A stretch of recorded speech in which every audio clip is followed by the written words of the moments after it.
अस्सलाम वालेकुम साथियों एसआईआर की लास्ट डेट 4 दिसंबर से बढ़कर 11 दिसंबर 2025 कर दी गई है उत्तर प्रदेश समेत 12 अन्य राज्यों में। साथियों, इसका मतलब है आपको अपने वोटर कार्ड से जुड़े काम पूरे करने के लिए 7 दिन और मिल गए हैं। इस वीडियो में हम नए डेट्स, इस बदलाव की वजह और आप पर इसका क्या असर पड़ेगा, सब कुछ डिटेल में जानेंगे।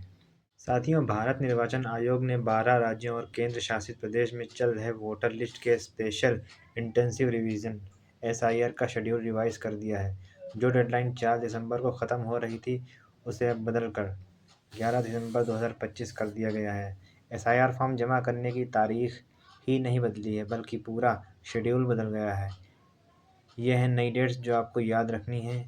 न्यूमरेशन फॉर्म जमा करने की अंतिम तारीख 11 दिसंबर 2025, जो पहले 4 दिसंबर थी। और मतदाता सूची का प्रकाशन 16 दिसंबर 2025, जो कि पहले 9 दिसंबर थी। 16 दिसंबर 2025 से 15 फरवरी 2026 तक। फाइनल वोटर लिस्ट का प्रकाशन 14 फरवरी 2026 हो गई है, जो कि पहले 7 फरवरी 2026 थी। ये एक बड़ा बदलाव है और इसने 51 करोड़ से ज़्यादा इलेक्टर्स को प्रभावित किया है।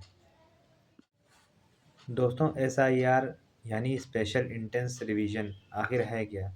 देखिए, सामान्यतः वोटर लिस्ट का स्पेशल समरी रिवीजन एसएसआर होता है, लेकिन चुनाव आयोग ने इस बार एक नया और ज़्यादा गहन इंटेंसिव अभियान चलाया है, जिसे स्पेशल इंटेंसिव रिवीजन एसआईआर कहा गया है।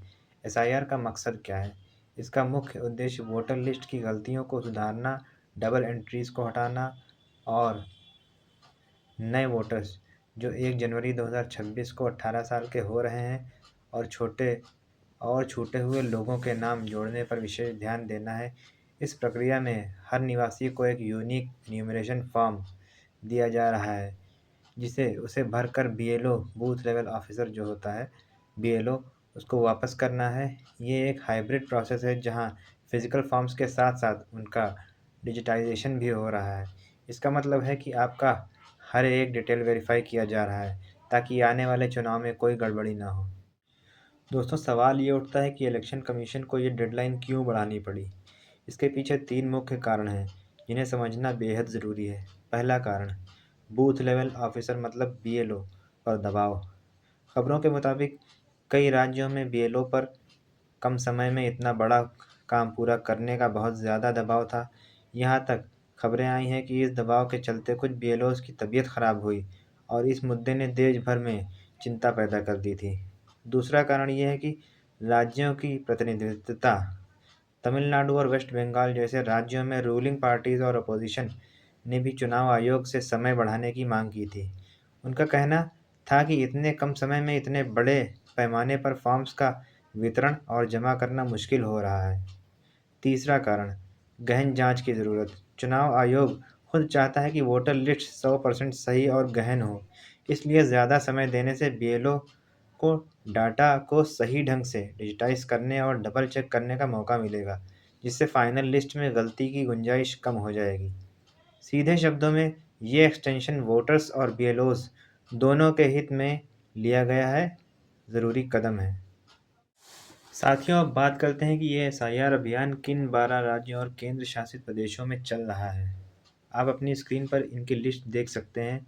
इसमें शामिल हैं 9 राज्य: उत्तर प्रदेश, वेस्ट बंगाल, तमिलनाडु, केरला, छत्तीसगढ़, गोवा, गुजरात, मध्य प्रदेश और राजस्थान। और 3 केंद्र शासित प्रदेश: पहला अंडमान एंड निकोबार आइलैंड, लक्षद्वीप, पुडुचेरी। साथियों, उत्तर प्रदेश, जहां देश के सबसे ज़्यादा वोटर्स हैं, इस लिस्ट में है, इसलिए ये एक्सटेंशन यूपी के हर नागरिक के लिए बहुत महत्वपूर्ण है। अगर आपने अभी तक अपना फॉर्म जमा नहीं किया है, तो आपके पास अब 11 दिसंबर तक का समय दिया है। यह मत भूलिए कि एसआईआर का ये दूसरा चरण है। इससे पहले बिहार में ये एक्सरसाइज सफलतापूर्वक पूरी हो चुकी है। दोस्तों, अब मैं आपको एसआईआर के पूरे प्रक्रिया का नया टाइम टेबल डिटेल में समझाऊंगा, ताकि आप कोई भी स्टेप मिस ना करें। पहला कदम, फॉर्म्स जमा करना। नई तारीख 11 दिसंबर 2025 तक।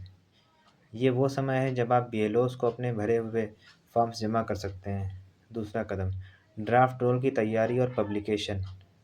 नई तारीख 16 दिसंबर 2025। इस दिन मौजूदा वोटर लिस्ट प्रकाशित हो जाएगी, जिसे आप अपने पोलिंग स्टेशन पर चेक कर सकते हैं। तीसरा कदम, दावे और आपत्तियाँ, क्लेम्स एंड ऑब्जेक्शंस। नई तारीख 16 दिसंबर 2025 से 15 जनवरी 2026 तक। अगर आपका नाम गलती से कट गया है या किसी गलत आदमी का नाम लिस्ट में है या आपका एड्रेस गलत है, तो आप इस दौरान अपना दावा आपत्ति दर्ज करा सकते हैं। चौथा कदम, दावों का निपटारा। नई तारीख 16 दिसंबर 2025 से 7 फरवरी 2026 तक। इस दौरान EROs यानी इलेक्टोरल रजिस्ट्रेशन ऑफिसर्स आपकी सभी शिकायतों को सुनेंगे और उनका निपटारा करेंगे। पाँचवां कदम, फाइनल वोटर लिस्ट का प्रकाशन। नई तारीख 14 फरवरी 2026। इस दिन देश को इन 12 राज्यों की फाइनल और सबसे एक्यूरेट वोटर लिस्ट मिल जाएगी। इस शेड्यूल को ध्यान से देखिए, हर तारीख ज़रूरी है। दोस्तों, तो अगर आप इन 12 राज्यों के निवासी हैं तो आपकी क्या ज़िम्मेदारी है? ये 7 दिन का एक्स्ट्रा समय आपको क्यों मिला है? 3 ज़रूरी काम। पहला, आपका एन्यूमरेशन फॉर्म भरकर जमा करें। अगर आपके घर बीएलओ आए थे और आपने अभी तक अपना पार्शली प्री फिल्ड फॉर्म वापस नहीं किया है तो 11 दिसंबर से पहले उसे ज़रूर जमा कर दें। दूसरा, अपने परिवार और पड़ोसियों को जागरूक करें, ख़ास तौर पर वो युवा जो 1 जनवरी 2026 को 18 साल के हो रहे हैं। उनके लिए फॉर्म 6 भरना बेहद ज़रूरी है। थर्ड, ड्राफ्ट रोल को चेक करें 16 दिसंबर के बाद। जब ड्राफ्ट लिस्ट आएगी तो सिर्फ अपना नहीं, आप पूरे परिवार का नाम उसमें चेक करें। अगर कोई गलती है, नाम मिसिंग है, दोस्तों अगर आपका नाम मिसिंग है तो फॉर्म 6 भरें। इससे नया रजिस्ट्रेशन होगा वोटर का। अगर फॉर्म में कोई करेक्शन करवाना है तो फॉर्म 8 भरें। इससे फॉर्म में चेंजेस होंगे, आप जो भी चेंज कराना चाहते हैं। तो 15 जनवरी 2026 से पहले ज़रूर कर दें। याद रखिए, एक सही वोटर लिस्ट एक मजबूत लोकतंत्र की पहली सीढ़ी होती है। स्पेशल इंटेंसिव रिवीजन का डेडलाइन 11 दिसंबर तक बढ़ चुका है। इस अवसर का पूरा फ़ायदा उठाएं। अगर आपका कोई सवाल है तो आप अपने ज़िला चुनाव अधिकारी या बीएलओ से संपर्क कर सकते हैं। और हाँ, ये जानकारी बेहद ज़रूरी है, इसलिए इस वीडियो को अपने सभी दोस्तों और परिवार के सदस्यों के साथ ज़रूर शेयर करें। वीडियो को लाइक करें और चैनल को सब्सक्राइब करना ना भूलें, ताकि आपको ऐसी ही ज़रूरी जानकारियाँ मिलती रहें। मैं जल्द ही एक नई और ज़रूरी खबर के साथ वापस आऊँगा। तब तक के लिए अपना ख्याल रखें।